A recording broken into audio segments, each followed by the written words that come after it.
CM Siddaramaiah ವಿರುದ್ಧ ಲೋಕಾಯುಕ್ತದಲ್ಲಿ FIR ದಾಖಲಾದ ಹಿನ್ನೆಲೆಯಲ್ಲಿ ಈಗ ದಾಖಲೆ ಪತ್ರಗಳನ್ನು ತೆಗೆದುಕೊಂಡು ಲೋಕಾಯುಕ್ತ ಅಧಿಕಾರಿ ಮೈಸೂರು ಕಚೇರಿಯಿಂದ ಬೆಂಗಳೂರು ಲೋಕಾಯುಕ್ತ ಕಚೇರಿಗೆ ಹೊರಟಿದ್ದಾರೆ. ಕಡತಗಳನ್ನ ತೆಗೆದುಕೊಂಡು ಹೊರಟಿದ್ದಾರೆ ಮೈಸೂರು ಲೋಕಾಯುಕ್ತ ಅಧಿಕಾರಿ ಬೆಂಗಳೂರು ಕಚೇರಿ. ಎಫ್ಐಆರ್ ಕಾಪಿ ಸೇರಿದಂತೆ ಒಂದಷ್ಟು ಕಡತ ಬೆಂಗಳೂರಿಗೆ ರವಾನೆ ಆಗ್ತಾ ಇದೆ. ಬೆಂಗಳೂರು ಲೋಕಾಯುಕ್ತ ಕೇಂದ್ರ ಕಚೇರಿಗೆ ದಾಖಲೆಗಳ ರವಾನೆ ಮಾಡಲಾಗುತ್ತೆ. ಆ ಪ್ರಕ್ರಿಯೆ ನಡೀತಾ ಇದೆ. ಮೈಸೂರು ಲೋಕಾಯುಕ್ತ ಕಚೇರಿಯಲ್ಲಿ ಸಿಎಂ ಸಿದ್ದರಾಮಯ್ಯ ವಿರುದ್ಧವಾಗಿ ದಾಖಲಾದಂತಹ ಎಫ್ಐಆರ್, ಅದರ ಬೆನ್ನಲ್ಲೇ ಈಗ ಪ್ರಕ್ರಿಯೆಗಳು ಆರಂಭ ಆಗ್ತಾ ಇದೆ. ಬೆಂಗಳೂರಿನ ಲೋಕಾಯುಕ್ತ ಕೇಂದ್ರ ಕಚೇರಿಗೆ ಎಫ್ಐಆರ್ ಪ್ರತಿ ಸೇರಿದಂತೆ ಒಂದಿಷ್ಟು ದಾಖಲೆಗಳ ಸಮೇತ ಮೈಸೂರು ಲೋಕಾಯುಕ್ತ ಅಧಿಕಾರಿ ಬೆಂಗಳೂರು ಲೋಕಾಯುಕ್ತ ಕೇಂದ್ರ ಕಚೇರಿಗೆ ಹೊರಟಿದ್ದಾರೆ.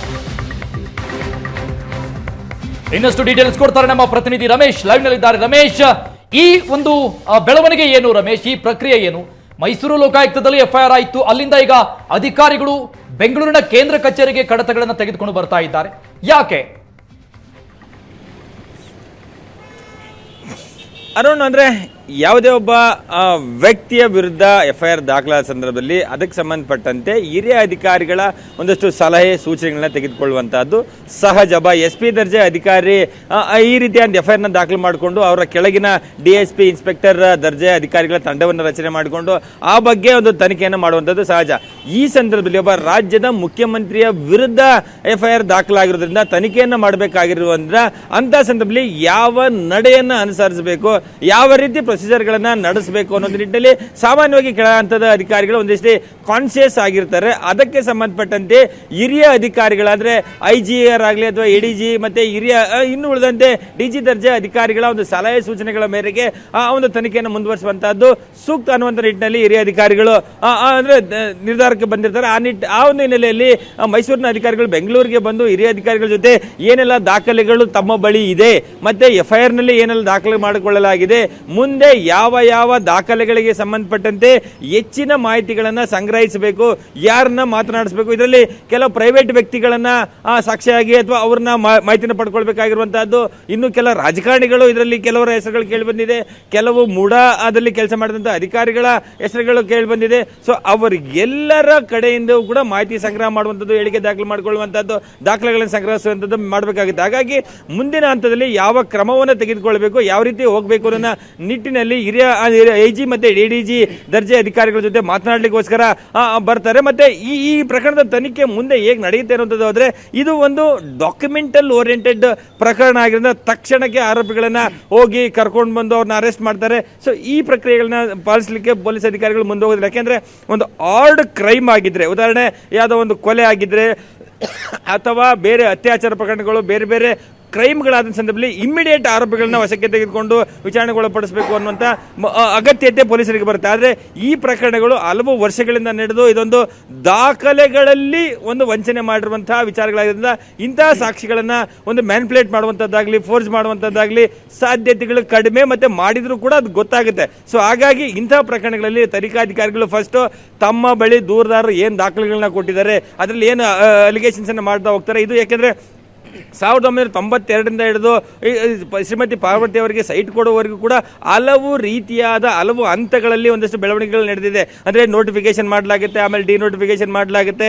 ಅದಾದ ನಂತರ ಮಲ್ಲಿಕಾರ್ಜುನ ಸ್ವಾಮಿ ಖರೀದಿ ಆಗಲಿ, ಆಮೇಲೆ ಭೂ ಪರಿವರ್ತನೆಗೆ ಕೊಟ್ಟಿರುವಂತಹದ್ದು, ದಾನಪತ್ರ ಕೊಟ್ಟಿರುವಂತಹದ್ದು, ಮತ್ತೆ 50-50 ಅನುಪಾತದಲ್ಲಿ ಆಲ್ಟರ್ನೇಟ್ ಸೈಟ್ ಅನ್ನು ಕೊಡಲಿಕ್ಕೆ ಮುಂದಾಗಿದ್ದಂಥದ್ದು, ಆ ಅರ್ಜಿಯನ್ನ ಯಾವ ರೀತಿ ಕನ್ಸಿಡರ್ ಮಾಡಲಾಯಿತು ಅನ್ನುವಂಥದ್ದು, ಮತ್ತೆ ಕನ್ಸಿಡರ್ ಮಾಡ್ಲಿಕ್ಕೋಸ್ಕರ ಸಿದ್ದರಾಮಯ್ಯ ಅವರಾಗಲಿ ಅಥವಾ ಅವ್ರ ಮಗ ಆಗಲಿ ಬೇರೆಯವರೆಲ್ಲ ಯಾವ ರೀತಿ ಒತ್ತಡವನ್ನು ಹಾಕಿದ್ದಾರೆ, ಆ ಒತ್ತಡ ಹೇಗೆ ಇಲ್ಲಿ ವರ್ಕ್ ಆಗಿದೆ, ಆ ಒತ್ತಡವನ್ನ ದ ಕನ್ಸಿಡರೇಷನ್ ಆಫ್ ಕರಪ್ಷನ್ ಅನ್ನುವಂಥ ನಿಟ್ಟಿನಲ್ಲಿ ಇಲ್ಲಿ ಆರೋಪವನ್ನು ಮಾಡಲಾಗುತ್ತೆ. ಅದಕ್ಕೆ ಸಂಬಂಧಪಟ್ಟಂತೆ ಏನು ಪೂರಕ ದಾಖಲೆಗಳನ್ನ ಕಲೆ ಹಾಕಬೇಕು.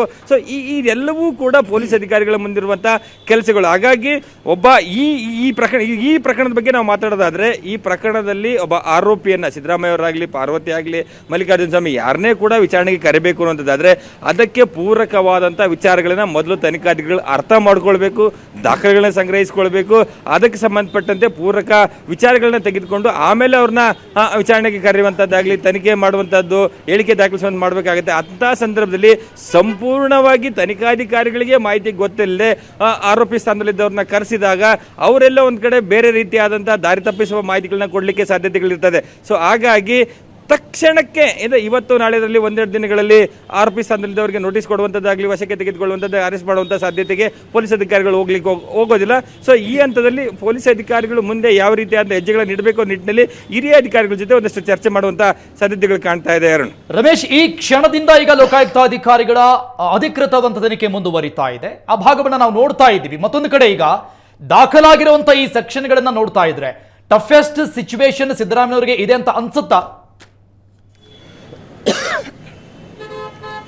ಖಂಡಿತ ಅರುಣ್, ಯಾಕೆಂದ್ರೆ ಒಬ್ಬ ರಾಜ್ಯದ ಮುಖ್ಯಮಂತ್ರಿಯಾಗಿ ಕೂತಂತ ಸಂದರ್ಭದಲ್ಲಿ ಈ ರೀತಿಯಾದ ಗಂಭೀರವಾದಂಥ ಆರೋಪ, ಅದರಲ್ಲಿ ಹೈಕೋರ್ಟ್ ಒಂದು ಇಂಟರ್ಪ್ರಿಟೇಷನ್ ಮಾಡುತ್ತೆ, ಇದರಲ್ಲಿ ಮೇಲ್ನೋಟಕ್ಕೆ ತಪ್ಪು ನಡೆದಂತೆ ಕಾಣ್ತಾ ಇದೆ, ಒಂದು ಎನ್ಕ್ವೈರಿ ಅನ್ಡೌಟೆಡ್ಲಿ ನೀಡ್ ಅನ್ನುವಂಥದ್ದನ್ನ ಬರಿತಾ ಹೋಗುತ್ತೆ.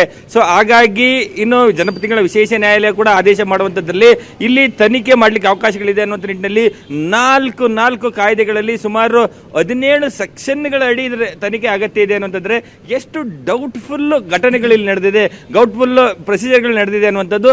ಅದು ಎಲ್ಲದರಲ್ಲೂ ಕೂಡ ಸಿದ್ದರಾಮಯ್ಯ ಅವರು ನೇರವಾಗಿ ಭಾಗಿಯಾಗಿದ್ದು ಅಥವಾ ಹಿಂದೆ ಇದ್ದಾರೆ ಅನ್ನುವಂಥದ್ದಕ್ಕಿಂತಲೂ ಇವರು ಪರದೆಯ ಹಿಂದೆ ನಿಂತು ಇದೆಲ್ಲವನ್ನೂ ಕೂಡ ಮಾಡಿಸಿದ್ದಾರೆ ಅನ್ನುವಂಥದ್ದು ಮೇಲ್ನೋಟಕ್ಕೆ ಕಾಣ್ತಾ ಇದೆ ಅನ್ನುವಂಥ ಅಭಿಪ್ರಾಯವನ್ನ ನ್ಯಾಯಮೂರ್ತಿ ನಾಗಪ್ರಸನ್ನ ಅವರು ವ್ಯಕ್ತಪಡಿಸಿರುವಂಥದ್ದು. ಸೊ ಹಾಗಾಗಿ ಇಂಥ ಸಂದರ್ಭದಲ್ಲಿ ಅವರನ್ನ ಈ ಆರೋಪದ ಪರಿಧಿ ಒಳಗೆ ತರಬೇಕು ಅನ್ನುವಂಥದ್ದಾದ್ರೆ ಅದಕ್ಕೆ ಸೂಕ್ತ ದಾಖಲೆಗಳನ್ನ ಸಂಗ್ರಹಿಸಬೇಕು.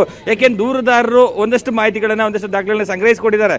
ಅದರಲ್ಲಿ ಹೇಳಿದ ಸಂದರ್ಭದಲ್ಲಿ ಅದಷ್ಟೇ ಇಟ್ಟುಕೊಂಡು ತನಿಖೆಯನ್ನು ಮಾಡ್ಲಿಕ್ಕೆ ಸಾಧ್ಯನಾ, ಅದಕ್ಕೂ ಇನ್ನೊಂದಷ್ಟು ಪೂರಕ ಮಾಹಿತಿಗಳನ್ನ ಸಂಗ್ರಹಿಸುವಂತ ಅಗತ್ಯತೆ ಇದೆಯಾ, ಸಂಗ್ರಹಿಸಬೇಕಾದ್ರೆ ಯಾವ ದಾಖಲೆಗಳನ್ನ, ಯಾವ ಮಾಹಿತಿಗಳನ್ನ ಯಾರಿಂದ ಸಂಗ್ರಹಿಸಬೇಕು, ಇದೆಲ್ಲವೂ ಕೂಡ ಒಬ್ಬ ತನಿಖಾಧಿಕಾರಿ ವಿವೇಚನೆಗೆ ಬಿಟ್ಟದ್ದು. ಸೊ ಇಂತಹ ಪ್ರಕರಣದಲ್ಲಿ ತನಿಖಾಧಿಕಾರಿ, ಒಬ್ಬ DSP ದರ್ಜೆ ಅಧಿಕಾರಿ ಆಗಲಿ ಅಥವಾ ಒಬ್ಬ ಇನ್ಸ್ಪೆಕ್ಟರ್ ದರ್ಜೆ ಅಧಿಕಾರಿ ಆಗಲಿ ಅಂತಿಮ ನಿರ್ಧಾರವನ್ನು ತೆಗೆದುಕೊಳ್ಳಲಿಕ್ಕೆ ಸಾಧ್ಯ ಆಗೋದಿಲ್ಲ ಅರುಣ್. ಯಾಕೆಂದ್ರೆ ಮುಂದೆ ಈ ಪ್ರಕರಣಗಳು ಹೈಕೋರ್ಟ್, ಸುಪ್ರೀಂ ಕೋರ್ಟ್ ವರೆಗೂ ಹೋಗಬಹುದು. ತನಿಖಾ ಪ್ರತಿ ಹಂತವನ್ನು ಕೂಡ ಒಂದು ಎಕ್ಸಾಮಿನ್ ಮಾಡುವಂಥದ್ದು ಅಥವಾ ಇದು ಸರಿ ಇಲ್ಲ ಅನ್ನುವಂಥದ್ದನ್ನ ಪ್ರಶ್ನೆ ಮಾಡುವಂಥ ಪ್ರಯತ್ನಗಳನ್ನ ಆರೋಪಿ ಸ್ಥಾನದಲ್ಲಿರುವಂಥ ಮಾಡ್ತಾರೆ. ಸೊ ಹಾಗಾಗಿ ಹಿರಿಯ ಅಧಿಕಾರಿಗಳ ಒಂದು ಮಾರ್ಗದರ್ಶನ ಮತ್ತೆ ಅವರ ಸಲಹೆ ಸೂಚನೆಯ ಮೇರೆಗೆ ಮುಂದೆ ಹೆಜ್ಜೆ ಇಡುವಂಥದ್ದು ಸೂಕ್ತ ಅನ್ನುವಂಥದ್ದು. ಮತ್ತೆ ಪೊಲೀಸ್ ಅಧಿಕಾರಿಗಳು, ಹಿರಿಯ ಅಧಿಕಾರಿಗಳ ಮಾರ್ಗದರ್ಶನ ತೆಗೆದುಕೊಳ್ತಿದ್ದಾರೆ ಅಂದ್ರೆ ಅದು ಉತ್ತಮವಾದಂತಹ ಒಂದು ನಡೆಯನ್ನ ಇಡ್ಲಿಕ್ಕೆ ಹೊರಟಿದ್ದಾರೆ ಅನ್ನುವಂಥದ್ದು. ಆದ್ರೆ ಈ ಎಲ್ಲ ಕಾರಣಗಳಿಗೋಸ್ಕರವೇ ಎಲ್ಲ ಒಂದ್ ಕಡೆ ತನಿಖೆಯನ್ನ ಡಿಲೇ ಮಾಡ್ತೀವಿ ಅನ್ನುವಂಥದ್ದಾಗ್ಲಿ ಅಥವಾ ಆರೋಪಿ ಸ್ಥಾನದಲ್ಲಿ ಇದ್ದಂಥವರಿಗೆ ಸಹಾಯ ಮಾಡ್ತೀವಿ ಅನ್ನುವಂಥದ್ದನ್ನ ಮುಂದೆ ಮಾಡ್ಲಿಕ್ಕೆ ಹೊರಟಿದ್ದೆ. ಅದರಲ್ಲಿ ಅದು ಕೂಡ ಪೊಲೀಸರು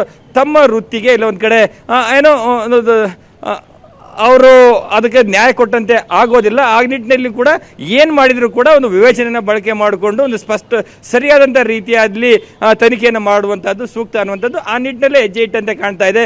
ಮುಂದೆ ಹೋದ ದಿನಗಳಲ್ಲಿ ಪೊಲೀಸ್ ಅಧಿಕಾರಿಗಳ ಪ್ರಭಾವಕ್ಕೆ ಒಳಗಾಗ್ತಾರಾ ಅಥವಾ ಪ್ರಭಾವವನ್ನು ಬೀರುವಂಥ ಪ್ರಯತ್ನಗಳನ್ನು ಮಾಡಲಾಗುತ್ತಾ, ಆದರೆ ಯಾವ ಹಂತದ ಅಧಿಕಾರಿಗಳ ಪ್ರಭಾವವನ್ನು ಮಾಡಲಿಕ್ಕೆ ಸಾಧ್ಯತೆಗಳಾಗುತ್ತೆ ಅದು ತನಿಖಾ ಹಂತದ. ಯಾಕೆಂದರೆ ಇದೊಂದು ಅತ್ಯಂತ ಪ್ರಮುಖವಾದ ಪ್ರಕರಣ ಆಗಿರೋದ್ರಿಂದ ರಾಜ್ಯದ ಜನರು ಅಷ್ಟೇ ಪ್ರಮುಖವಾಗಿ ಮಾಧ್ಯಮಗಳು ಕೂಡ ಆ ಪ್ರತಿ ಹಂತವನ್ನು ಕೂಡ ಗಮನಿಸ್ತಾ ಇರೋದ್ರಿಂದ ಸಾಮಾನ್ಯವಾಗಿ ಪೊಲೀಸ್ ಅಧಿಕಾರಿಗಳಾಗಲಿ ಸರ್ಕಾರ ಆಗಲಿ ಇಲ್ಲ ಒಂದು ಕಡೆ ಒಂದು ಎಚ್ಚರಿಕೆ ಹೆಜ್ಜೆಯನ್ನು ಇಡ್ಲಿಕ್ಕೆ ಹೋಗುತ್ತೆ ಈ ಒಂದು ತನಿಖೆಯಲ್ಲಿ ಅಂತ ಹೇಳಿದ್ರು ಕೂಡ ತಪ್ಪಾಗ್ಲಿಕ್ಕಿಲ್ಲ. ಅರುಣ, ರಮೇಶ್, ಈಗಾಗಲೇ ಈ ಪ್ರಕರಣದ ದೂರುದಾರ ಸ್ನೇಹಮಯಿ ಕೃಷ್ಣ ಮಾತಾಡಿದ್ರು. FIR ದಾಖಲಾಗ್ತಾ ಇದ್ದಂತೆ ಅವರು ಪ್ರತಿಕ್ರಿಯೆ ಕೊಟ್ಟರು, ನಮಗೆ ಸಮಾಧಾನ ಇಲ್ಲ, ಆದ್ರೆ ಇದನ್ನ CBIಗೆ ಕೊಡಬೇಕು, ಹೋರಾಟ ಮುಂದುವರಿಯುತ್ತೆ ಅಂತ ಹೇಳ್ತಿದ್ದಾರೆ. ಅರುಣ, ಅಂದರೆ ನಮಗೆ ಇನ್ನೊಂದಷ್ಟು ಮಾಹಿತಿಗಳು ಬೇರೆ ಕಡೆ ಇರೋದ್ರಿಂದ ಇವತ್ತೇ ಇನ್ನೇನು ಕೆಲವು ನಿಮಿಷಗಳಲ್ಲಿ ಅಥವಾ ಒಂದೆರಡು ಗಂಟೆ ಒಳಗಾಗಿ ಇವತ್ತಿನ ಕೋರ್ಟ್ ಸಮಯ ಮುಗಿಯೋದ್ರೊಳಗಾಗಿ ಹೈಕೋರ್ಟ್ನಲ್ಲಿ ಮತ್ತೊಂದು ರಿಟ್ ಪಿಟಿಷನ್ ಸ್ನೇಹಮಯಿ ಅವರು ಕೃಷ್ಣ ಅವರು ಹಾಕೋರಿದ್ದಾರೆ ಅನ್ನುವಂಥದ್ದು. ಅದು ಏನೋ CBI ಪ್ರಕರಣವನ್ನು ಕೋರಿ ಎಲ್ಲ ರೀತಿಯ ಸಿದ್ಧತೆಯನ್ನು ಮಾಡಿಕೊಳ್ಳಲಾಗಿದೆ. ಇವತ್ತು ಬಹುತೇಕ ಸಲ್ಲಿಕೆ ಆಗುತ್ತೆ ಅನ್ನುವಂಥ ಮಾಹಿತಿಗಳಿರುವಂಥದ್ದು. ಸೊ ಅದು ಒಂದು ಕಡೆ ಆದರೆ ಮತ್ತೊಂದು ಕಡೆ ಸಾಮಾನ್ಯವಾಗಿ ಒಬ್ಬ ದೂರುದಾರನಿಗೆ, ಯಾಕೆಂದರೆ ಈ ಹಿಂದೆ ಹಲವು ಬಾರಿ ಮೈಸೂರಿನ ಲೋಕಾಯುಕ್ತ ಅಧಿಕಾರಿಗಳಿಗೆ ಪೊಲೀಸ್ ಸ್ಟೇಷನ್ಗೆ ದೂರನ್ನ ಕೊಡಲಾಗಿದೆ, DG ಕೊಡಲಾಗಿದೆ, ಬೆಂಗಳೂರಿನಲ್ಲಿರುವಂಥ ಹಿರಿಯ ಲೋಕಾಯುಕ್ತ ಅಧಿಕಾರಿಗಳಿಗೆ ದೂರನ್ನ ಕೊಡಲಾಗಿತ್ತು. ಯಾರು ಕೂಡ ಈ ಪ್ರಕರಣದಲ್ಲಿ ಗಮನಹರಿಸುವಂಥದ್ದಾಗಲಿ ಕೇರ್ ಮಾಡುವಂಥ ಪ್ರಯತ್ನಗಳಾಗಲಿಲ್ಲ. ಅಂತಿಮವಾಗಿ ಜನಪ್ರತಿನಿಧಿಗಳ ವಿಶೇಷ ನ್ಯಾಯಾಲಯದ ಮುಂದೆ PCR ಹಾಕಬೇಕಾಗಿತ್ತು, ಅದನ್ನು ಪ್ರಶ್ನೆ ಮಾಡ್ಕೊಂಡು ಹೈಕೋರ್ಟ್ಗೆ ಹೋಗಬೇಕಾಯಿತು. ಅಂದರೆ ಇಷ್ಟೆಲ್ಲ ಪ್ರಯತ್ನಗಳು ಮಾಡಬೇಕಾಯಿತು ಕೇವಲ ಒಂದು FIR ಮಾಡಿಸ್ಲಿಕ್ಕೋಸ್ಕರ. ಸೊ ಹಾಗಾಗಿ ಇಂತಹ ಒಂದು ಸಂದರ್ಭದಲ್ಲಿ ಈ ರಾಜ್ಯದ ಅಧೀನದಲ್ಲಿ ಬರುವಂತಹ ಪೊಲೀಸ್ ಅಧಿಕಾರಿಗಳು ಒಂದು ನ್ಯಾಯಸಮ್ಮತವಾದ ಫೇರ್ ಇನ್ವೆಸ್ಟಿಗೇಷನ್ ಅನ್ನ ಮಾಡ್ತಾರೆ ಅನ್ನುವಂಥ ನಂಬಿಕೆ ಸಾಮಾನ್ಯವಾಗಿ ದೂರದಾರರಿಗೆ ಇರೋದಿಲ್ಲ.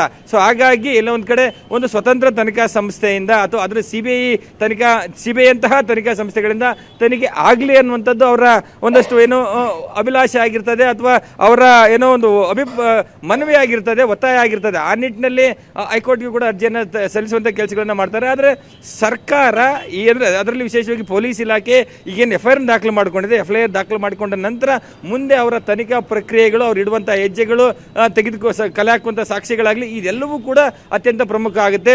ಅದರಲ್ಲಿ ಪ್ರಮುಖವಾಗಿ ರಾಜ್ಯದ ಜನರಿಗೆ, ಯಾಕೆಂದರೆ CM ಸಿದ್ದರಾಮಯ್ಯ CM ಕುರ್ಚಿಯಲ್ಲಿ ಕೂರಿಸಿದಂಥ ರಾಜ್ಯದ ಜನರಿಗೆ ಅವರ ವಿರುದ್ಧ ಆರೋಪಗಳು ಬಂದರೂ ಕೂಡ ಸರ್ಕಾರ ಒಂದು ನ್ಯಾಯಸಮ್ಮತವಾಗಿ ನಡ್ಕೊಳ್ತಿದೆ ಅನ್ನುವಂಥ ಒಂದು ವಿಶ್ವಾಸ ಬರುವ ರೀತಿ ತನಿಖೆಯನ್ನು ಮಾಡಬೇಕಾಗುತ್ತೆ.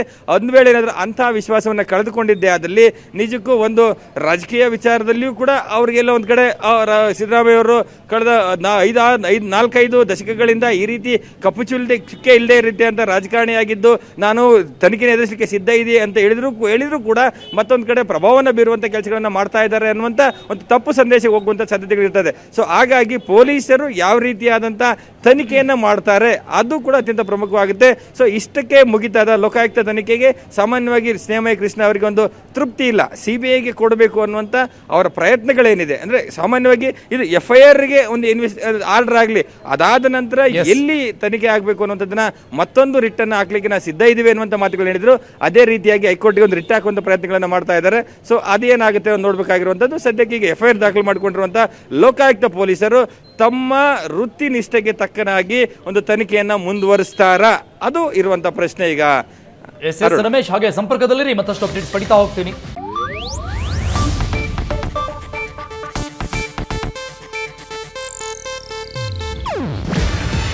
ಇದು ಏಷ್ಯಾನೆಟ್ ನ್ಯೂಸ್ ನೆಟ್ವರ್ಕ್ ಪ್ರಸ್ತುತಿ. ನೀವು ನೋಡ್ತಿದ್ದೀರಾ ಏಷ್ಯಾನೆಟ್ ಸುವರ್ಣ ನ್ಯೂಸ್.